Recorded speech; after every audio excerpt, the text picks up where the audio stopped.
কবরের জীবনটা আসল জীবন। বিশ্বনবী দোয়া করতেন, আল্লাহুম্মা ইন্না নাউযু বিকা মিন আযাবিল কবর। আল্লাহ, আমি আপনার কাছে কবরের আযাব থেকে পানাহ চাই, কবরের আযাব থেকে বাঁচতে চাই। এই কবরের মধ্যে অনেক ফিতনা হবে, অনেক সুয়াল হবে। কবরে প্রশ্ন আছে না নাই? কথা বলেন। প্রথম প্রশ্ন জিজ্ঞেস করা হবে, মার রব্বুক, তোমার রব কে? বলেন, আমাদের রব কে? ওয়া মা দীনুক, তোমার ধর্ম কি? বিশ্বনবীর চেহারা দেখিয়ে বলা হবে, তাআরিফু মান হাযা রাজুল, এই লোকটারে চিনো? আমরা কি বলবো? আমরা চিনি, উনি আমাদের প্রিয় রাসূল মুহাম্মদুর রাসূলুল্লাহ সাল্লাল্লাহু আলাইহি ওয়াসাল্লাম।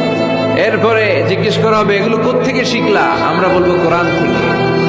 ফায়ুফসাহু লাহু কবরুহু ৭০ যিরাআন, সুন্দর সুন্দর উত্তর করতে পারলে আপনার কবরটারে ৭০ হাত লম্বা করে দেয়া হবে।